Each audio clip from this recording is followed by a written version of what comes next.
Hello dear viewers, and a very warm welcome back to our channel, where we bring you the latest updates, human stories, and historical insights from the captivating world of the British royal family. Today, however, we're crossing the Atlantic. We're journeying far from the familiar halls of Windsor and Buckingham Palace, to the sprawling landscapes and vibrant communities of Canada. Because there, under vast skies and amid a patchwork of lakes and forests, His Royal Highness Prince Edward, the Duke of Edinburgh, has embarked on a noteworthy tour, one that combines tradition, diplomacy, and a touch of heartwarming spontaneity that's left many smiling. So before we dive into the fascinating details of his packed itinerary and recount a rather delightful personal moment that's now gone quietly viral, please do show your support by liking this video. Your engagement truly helps us continue bringing you these rich royal stories from across the globe. And if you haven't yet, don't forget to subscribe and ring that notification bell, so you never miss one of our deep dives into the world's most storied monarchy. Now, let's travel together to Canada and trace how the monarchy's ties there are being tenderly renewed by the king's youngest brother. A prince with a legacy on his shoulders. Prince Edward's visit to Canada is significant on many levels. As the youngest son of Queen Elizabeth II and Prince Philip, Edward has long carved out a quieter path within the royal family, known for his diligence, humility, and an understated humor that's endeared him to many. But since inheriting the title Duke of Edinburgh in 2023, a title carried with immense distinction by his late father, Edward's role has entered a new chapter. It signals more than just a change of style or precedence. It's a profound trust placed in him by King Charles III, who clearly sees his brother as a steadfast pillar of the modern working monarchy. And so this Canadian tour, spanning 7 days, is not simply a string of polite handshakes and ribbon cuttings. It's Edward's first major solo overseas tour under his new title, effectively, a mission from the king himself. A passing of the torch, from father to son, and now from sovereign to brother. The rhythm of a royal tour. Royal tours are meticulously crafted affairs, designed to balance ceremony with spontaneity, high diplomacy with local charm. They're as much about reinforcing deep Commonwealth ties as they are about celebrating the unique spirit of each community visited. Edward's itinerary has been no exception.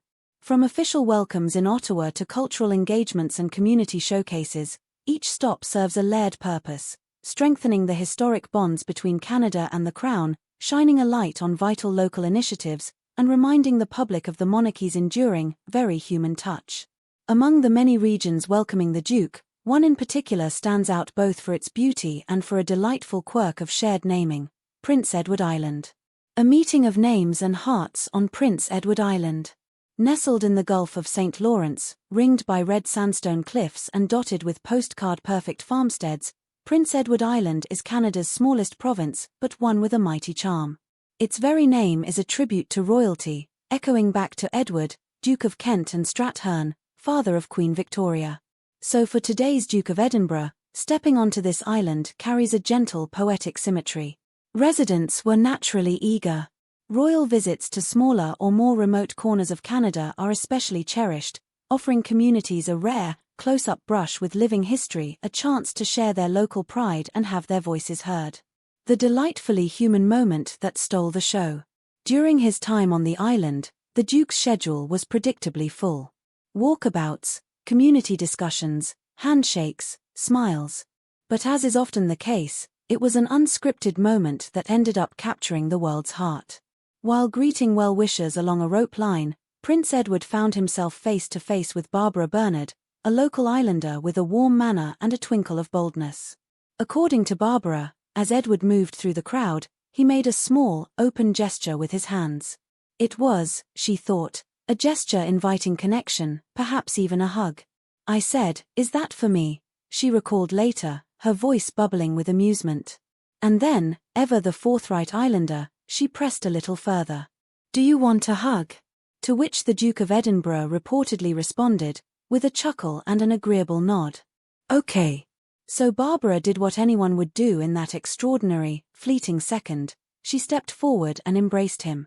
He was a good hugger, she told the Canadian Broadcasting Corporation afterward, the words radiating simple delight. Why this matters more than it seems. On the surface, it was just a brief human moment. A shared smile. arms around shoulders for a heartbeat. But in the tightly choreographed world of royalty, where protocols often maintain a polite, if warm, distance, such gestures ripple outward with special force. For one instant, titles and centuries of tradition fell away, leaving just two people sharing a spontaneous spark of kindness. In a realm often weighed down by historical expectation, this hug was quietly revolutionary. It reminded the public that beyond the ceremonial uniforms and jeweled insignia, these are individuals still capable of ordinary warmth, capable of responding to humanity with humanity. A new kind of title, the Good Hugger. Barbara Bernard's playful assessment that the prince was simply a good hugger swiftly traveled far beyond the island's shores. It lit up social media. On X, formerly Twitter, users posted heart emojis and playful hashtags. "How adorable that she got to hug him and that he didn't even hesitate," wrote one user. Another chimed in, "Honestly, that's the kind of royal we need more of. Just being there, being real." In an age when the monarchy often grapples with maintaining relevance and relatability, these tiny moments of unguarded humanity matter tremendously. They soften perceptions, bridge old distances, and leave lasting impressions far deeper than any official speech.